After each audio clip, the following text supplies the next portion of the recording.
Assalamualaikum warahmatullahi wabarakatuh. Kembali lagi di channel Jarwo Songha. Nah, kali ini saya sudah berada di Kota Bandar Lampung, Provinsi Lampung, dan saya sudah bersama dengan Ustadz Odi. Nah, kita akan membahas tentang pernikahan beda negara, di mana Ustadz Odi ini menikah dengan wanita dari Vietnam. Bagaimanakah kisahnya? Langsung saja saya akan mengajak ngobrol dengan Ustadz Odi. Assalamualaikum Ustadz. Waalaikumsalam warahmatullahi wabarakatuh. Iya, apa kabarnya nih? Alhamdulillah sehat. Iya, oke. Alhamdulillah akhirnya setelah sekian lama bisa berjumpa dengan Ustadz gitu kan ya. Ustadz kan menikah beda negara, Hmm, di mana istri Ustadz berasal dari Vietnam. iya. Oh, oh. Nah, tepatnya di Vietnamnya itu dari kampung apa dan bagaimana kisahnya? Heeh. Kalau istri saya itu tinggalnya di kota Ho Chi Minh, Ho Mm-mm, Chi Minh City. Tapi kalau asalnya itu dari kampung Muslim mm-mm, etnis Chempa di kota Châu Đốc mm-mm. di Vietnam. Jadi kalau kampung Muslimnya dia ada khusus tersendiri kampung Muslim. Gitu. Berarti istrinya memang sudah sejak lahir sudah Muslim ya? Iya, sudah Muslim, keturunan Muslim Vietnam, Asli gitu ya. asli Muslim. Bahasanya juga bahasa Vietnam. Ada dua bahasa, satu bahasa Vietnam dan satunya bahasa apa namanya bahasa Cempa, bahasa Cham. Oh, jadi bahasa Champa dengan bahasa Vietnam beda. Beda, ada bahasa sukunya, suku Cempa. Oh, contohnya sedikit yang Ustadz mungkin Contohnya, pernah dengar. nah kalau misalkan Vietnam itu makan nasi kita Mm-mm. bilang angkem. Angkem, Nah tapi kalau misalkan bahasa Cempa itu Hoc Sai. Hoc Sai. Nah, Beda sekali ya? beda. Oh, gitu ya ya. Oke. Nah, Ustadz, bagaimana awalnya Ustadz bisa ketemu dengan istri? Awalnya kalau kenalnya dulu itu kan melalui Instagram. Mm-mm. Kenalnya melalui Instagram, terus kemudian saya nggak tahu kalau istri saya itu orang Vietnam. Mm-mm. Nah, saya cuma lihat fotonya, emang ada foto di Vietnam, Mm-mm. tapi kuliahnya di Indonesia. Kuliah Mm-mm. di Indonesia, terus kenalan, akhirnya ketemunya di Jakarta. Ketemu Mm-mm. di Jakarta. Itu tahun berapa? 2018 2018 pertama kali ketemu dengan istri. bulan Februari.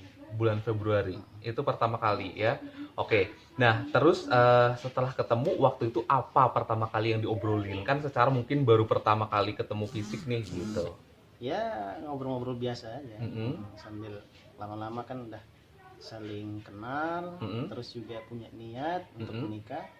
Akhirnya di bulan Februari itu saya sama istri berangkat ke apa namanya ke Vietnam. Hah?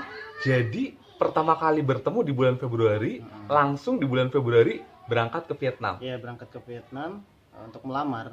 Mm-mm. Untuk melamar, kemudian bulan Agustus itu menikah. Oh, ini kok nggak sempat viral ya? Padahal kemarin ada pemuda Jambi yang ke Turki itu sampai viral ya. Biasa aja. Oke, terus setelah bulan Februari datang langsung ke Ho Chi Minh ya berarti ya. Langsung ke Aceh. Oke, datang langsung ke Ho Chi Minh, bertemu dengan keluarga besar calon istri waktu itu, Iya. kemudian menyampaikan niatnya. Ya, Bagaimana sambutan dari keluarga besar di Vietnam? ya, mereka menyambut baik ya kedatangan saya waktu itu.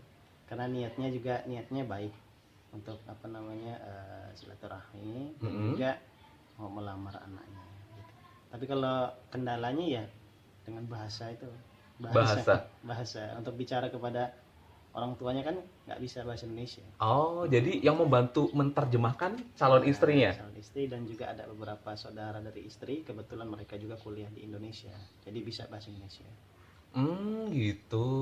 Oke. Nah, terus kalau bahasa sendiri berarti rata-rata orang di sana menggunakan bahasa suku Sempa sendiri atau suku Vietnam gitu ya? Nah, kalau bahasa sehari-hari bahasa Vietnam, tapi kalau sama Muslim biasanya bahasanya bahasa Cempa. Oh, jadi bahasa Champa itu hanya sesama Muslim Iya, aja. sama Muslim aja. Oh, ya ya ya, dan bahasanya memang jauh ya, Iya, berbeda ya. berbeda jadi. Oke, tapi kalau bahasa Muslim Champa yang ada di Vietnam dengan yang di Kamboja sama?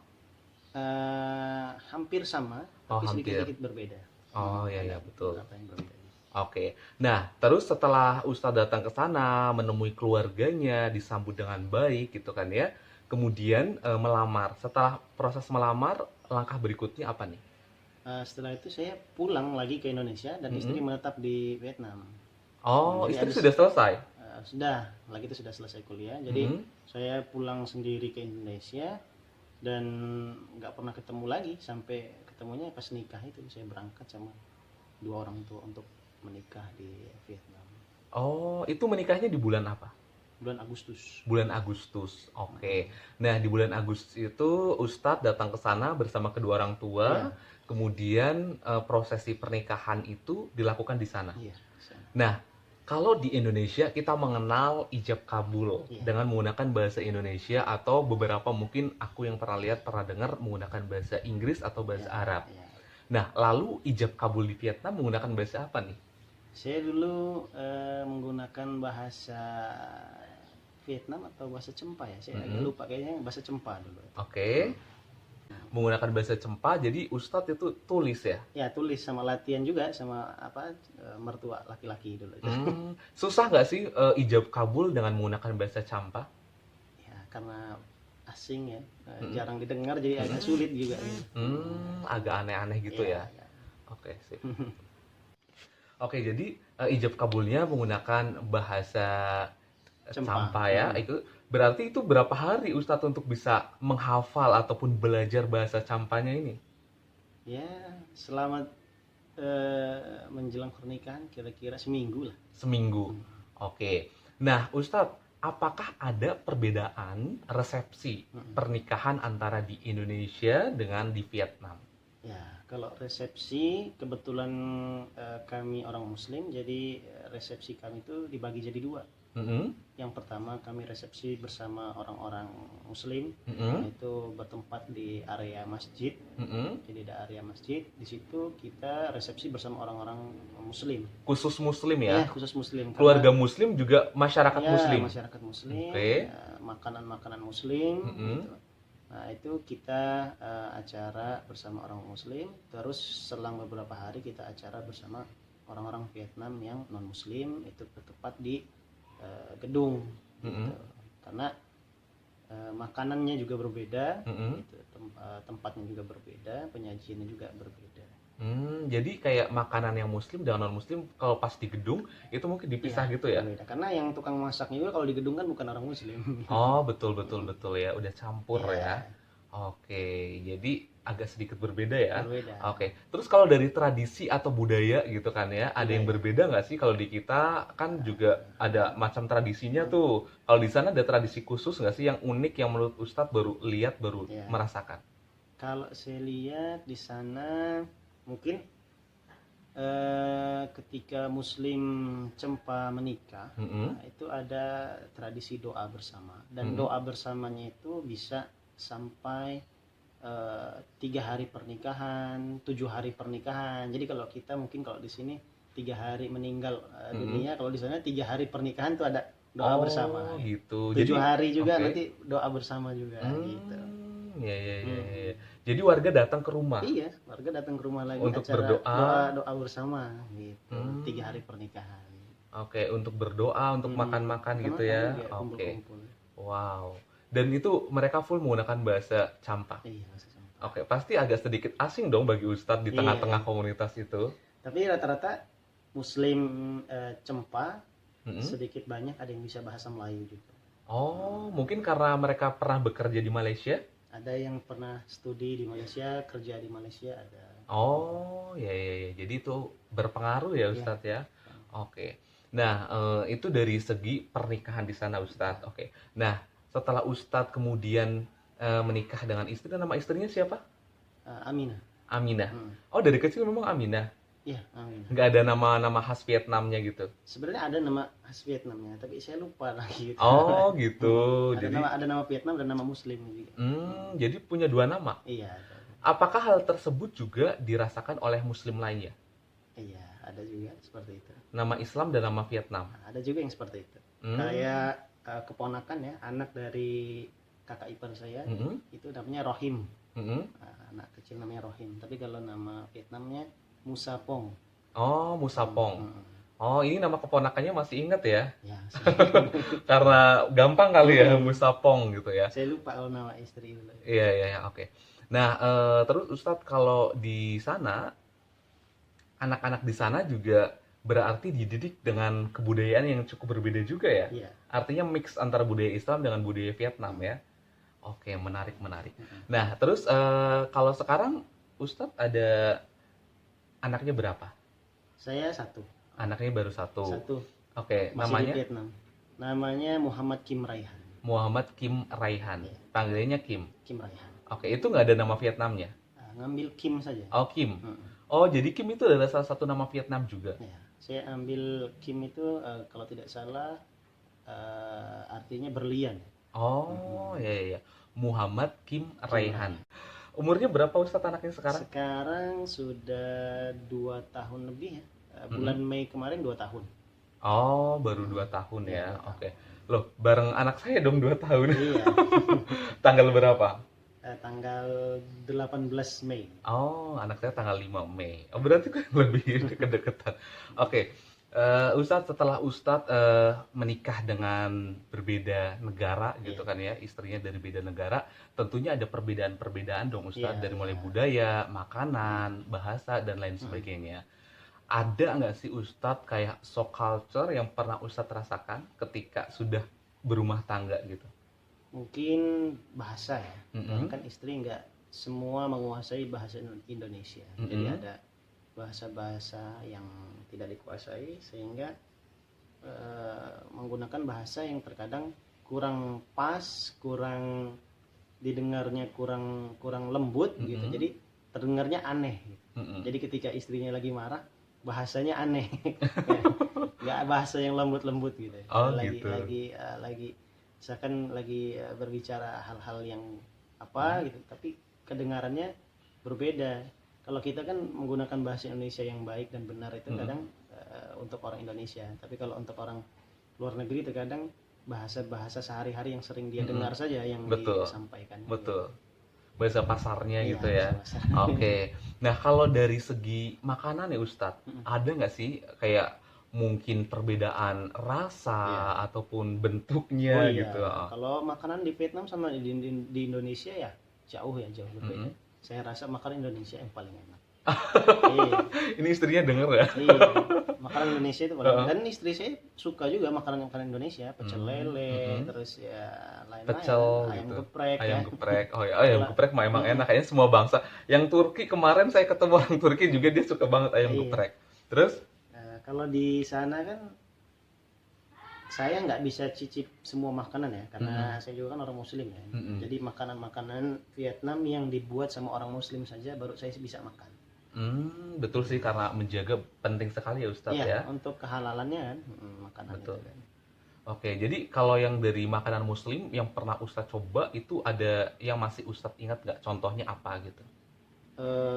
Ini kalau makanan Muslim di Vietnam itu yang buat oleh orang Vietnam ini ban trang ya, ban trang, terus juga apa namanya ang ban, ban mie. Oh, Ang banh mi itu apa? Ban mie itu roti yang dalamnya isinya daging. Oh, banh mi kalau di Indonesia beda ya? Ya kalau di Indonesia kayak burger tapi rotinya yang panjang itu dia. Hmm. Roti panjang isinya sayuran, ada daging juga. Nanti boleh dicek di Google, boleh tampilkan di video kan gitu. Itu namanya ban mie. Oh ya. Nanti saya takutnya Ustadz kalau misalkan search di Google banh mi yang keluar ban sama mie gitu.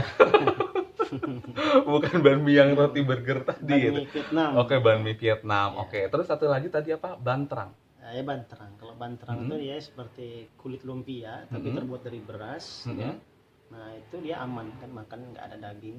Oh, gitu. Jadi kayak Ya nanti bisa digulung, dikasih udang, kasih sayuran. Nah, itu bisa juga. ya. Oke.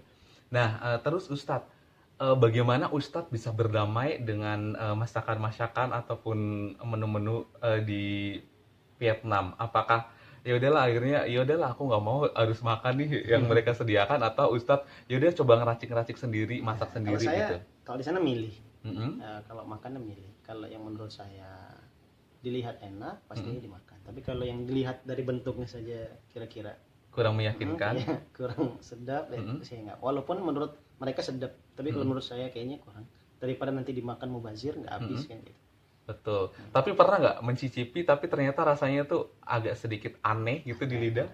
seperti telur pitan. Nanti cari juga gitu. Telur pitan itu apa? Telur pitan itu telur ayam yang Mm-mm. warna hitam. Mm-mm.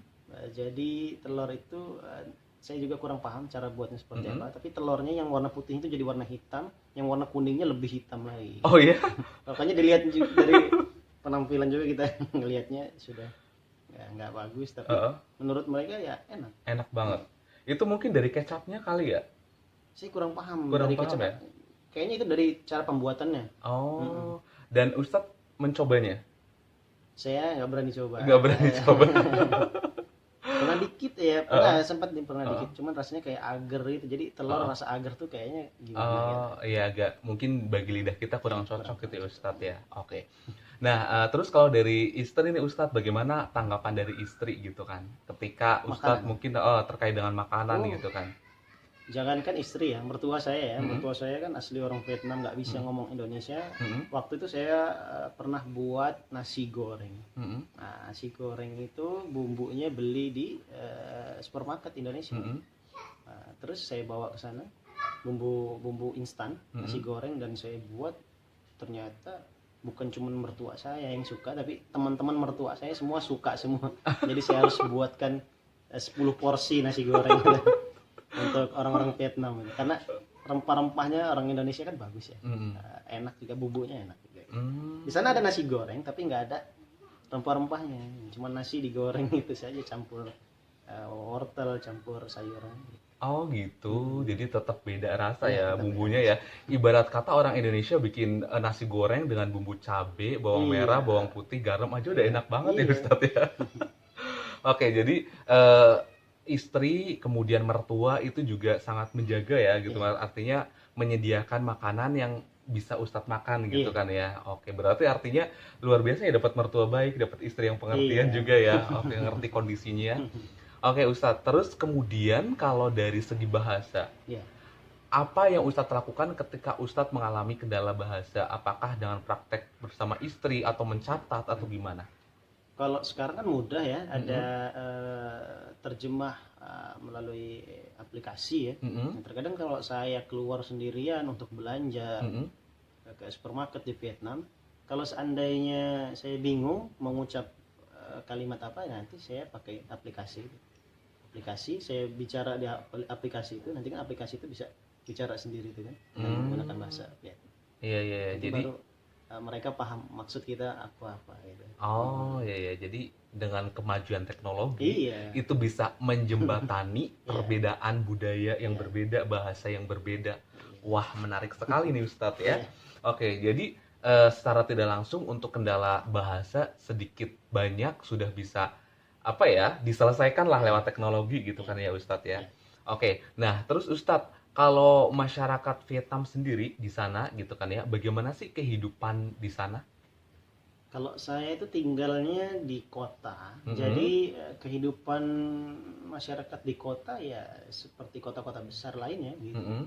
seperti Jakarta, seperti Jogja. Karena saya tinggal di Ho Chi Minh, itu ya pusat ekonomi ya. Mm-mm. Kalau Hanoi itu kan pusat pemerintahan, ibu kota Vietnam Hanoi. Tapi Mm-mm. kalau saya tinggalnya di Ho Chi Minh City, ya itu tempat ekonomi, tempat wisata ya. Jadi Mm-mm. kita kehidupannya ya seperti kehidupan di kota-kota besar seperti di Oh, Indonesia iya iya gitu. iya. Oke, kurang lebih sama lah ya. Sama Oke. seperti itu. Nah, Ustadz tadi Ustadz mengatakan bahwa keluarga besar istri Ustadz itu berasal dari Kampung Cham Islam itu di wilayah apa tadi? Caudok. Caudok. Hmm. Nah, pernah dengar ceritanya nggak bagaimana sih mertua itu akhirnya pindah dari Kampung Cham di Caudok sampai ke Ho Chi Minh? Oh, kalau Ho Chi Minh kan kota ya. Mm-mm. Kalau Caudok itu kan dia kampung. Jadi Provinsi atau dia kabupaten? provinsi juga. Provinsi.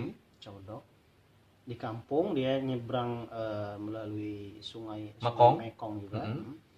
Jadi kalau tinggal di kota ya wajar seperti kita orang kampung tinggal di kota gitu, untuk cari apa namanya kehidupan di kota. Bekerja. Dan nanti kalau ada kegiatan apa-apa ya pasti balik lagi ke kampung, seperti ada Mudik lah gitu kalau di kita ya. seperti ada yang meninggal, kerabat, saudara, ya pasti pulang kampung juga. Jarak dari kota Ho Chi Minh menuju provinsi Caudok itu sekitar 8 jam lah. 8 jam. Melalui Oh. darat ya. Artinya nggak terlalu jauh lah ya Ustadz ya. Ya, Nggak 1 hari jauh-jauh sampai amat lah ya. ya. Oke, kita ke beda provinsi aja ya. Kita ke Palembang aja. Kalau sekarang itu, kalau dulu kan itu kita 12 jam naik Ya, kereta ya.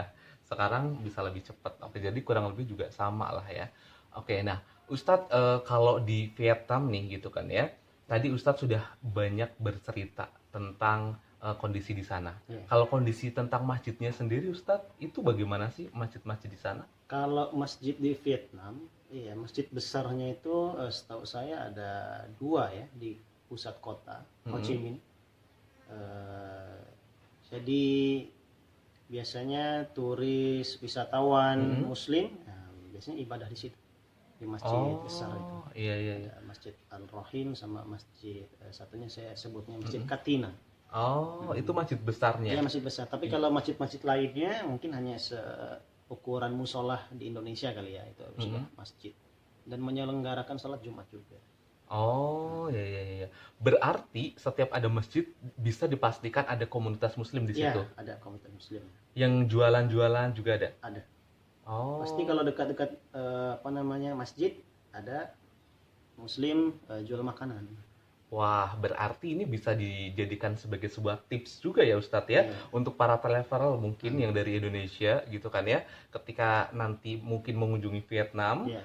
ingin makan dan ingin sholat gitu kan ya, cari saja di yang lokasinya ada masjidnya Iya, ya. pasti Jadi ada makanan gitu. betul, jadi itu memudahkan juga ya Iya. Ustadz ya. Oke. Memudahkan.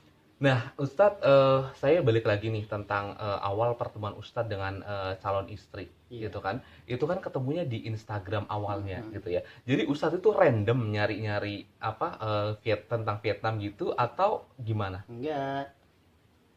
Saya sudah Mm-mm, berteman lama, tapi nggak mm-mm. pernah tahu kalau dia orang Vietnam. Oh, gitu. Sampai sewaktu itu sebenarnya istri saya dulu ya, yang waktu Mm. itu apa namanya Follow, chatting. Kalau chatting. follownya sudah lama, Mm-mm, karena follow kan random ya, mm-mm, follow siapa. mm-mm, Terus tanya lihat lihat Insta story ya, saya mm-mm, dulu itu snapgram itu. mm-mm, Lihat saya waktu itu pada malam minggu ya, saya mm-mm, sedang ngajar ngaji itu mm-mm, bapak-bapak kalau nggak salah. mm-mm, Terus istri saya tanya, kenapa kok anak muda malam minggu ini nggak main gitu ya, mm-mm. kok malah ngajar ngaji gitu.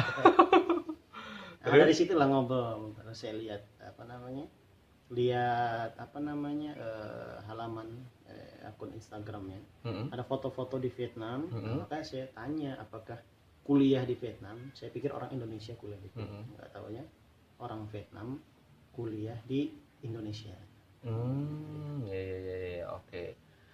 Nah, terus jadi gara-gara snapgram itu tadi ya, gitu kan ya, Iya, waktu Ustadz lagi ngajar ngaji, iya, istrinya penasaran gitu ya. iya. Terus apa jawaban dari Ustadz waktu itu? Ya, saya bilang mau jadwalnya kalau waktu itu bapak yang saya ajarkan lagi itu memang bisanya hari malam libur ya, karena kan Mm-mm, hari-hari biasanya kan karena kerjaan ya mm-mm, di kantor. Jadi mm-mm. pas malam minggu itu jadwal saya ngajar ngaji Mm. bawa bapak itu gitu. Tapi Oh, saya buat story juga. oh ya ya ya. Nah, itu Ustadz ngajarnya di Lampung, Ya di Lampung. di rumah sini. Bukan di rumah orang yang saya ajar itu. Oh, berarti giliran-giliran Ya, gitu saya ya. sedang ada privat ya belajar Oh, ngaji gitu. iya Nah, ya. terus saya buat story, nah, terus Mm. istri saya komentar di situ. Oh, oke oke oke. Nah, dari situlah Dari situlah kita ngobrol-ngobrol, ngobrol. akhirnya Mm-mm. ketemuan dan ya, akhirnya sampai sekarang. Oke, Ustadz, kita lanjutkan lagi obrolan kita. Nah, Ustadz, setelah kemudian Ustadz menikah gitu kan ya, sudah melalui prosesi lamaran, kemudian prosesi pernikahan, Ya, bahkan menikahnya di Vietnam gitu kan ya. Siapa yang pertama kali mengusulkan untuk menikah di Vietnam? Apakah dari keluarga istri atau gimana? waktu saya melamar ya bulan Februari Mm-mm, itu keluarga istri ya, keluarga mm-mm, istri minta untuk menikah di Vietnam karena eh, anak bungsu ya, istri saya anak bungsu, sama saya juga anak bungsu. mm-mm, Tapi karena mertua itu minta untuk mm-mm. menikah di sana, akhirnya kita menikah di sana. Gitu. Ya, ya, ya. Berarti permintaan dari mertua ya? Iya dari mertua. Oke, nah kalau di keluarga Ustadz sendiri, apakah baru istri Ustadz yang menikah dengan orang di luar Vietnam atau ada juga yang lain? Ada juga Oh, saudaranya ada juga? Ada yang menikah sama orang Amerika, Mm-mm. ada yang menikah sama orang Indonesia juga ada. Mm-mm. Dan mereka jadi muslim gitu semuanya? Ya, Muslim. Yang bule-bule juga jadi mualaf? Ya, Muslim juga. Oh, ya, ya, ya, ya, ya. Mereka tinggal di Vietnam atau tinggal di... Ada yang tinggal di Vietnam, ada yang tinggal di Amerika, ada. Oh, kalau yang ini yang orang Indonesia menikah dengan orang Champa atau orang Vietnam, Ada juga yang tinggal di Vietnam. oh ada, Ada. menetap di sana. Jadi warga sana atau? Sepertinya masih warga negara Indonesia. Oh, ya, ya, berarti harus perpanjang visa ya, Iya, izin tinggal. izin tinggal. Oke. Nah, terus kalau orang Champa sendiri berarti artinya sudah banyak yang kawin-mawin dengan orang-orang di luar Champa. Iya, sudah ada juga. Di kampung-kampung itu udah nggak terlalu asing ketika menikah dengan warga di luar Vietnam gitu. Iya. Oh, ya, ya, ya, ya. Oke, jadi kalau kayak dalam hal pertukaran budaya dan lain sebagainya juga mungkin ya mungkin tetap ada sisi shocknya atau kagetnya, tapi mereka bisa memaklumi gitu ya Ustadz ya. Oke, nah Ustadz, setelah Ustadz menikah, apakah Ustadz kemudian tinggal di sana atau bolak-balik atau gimana? Mm-mm.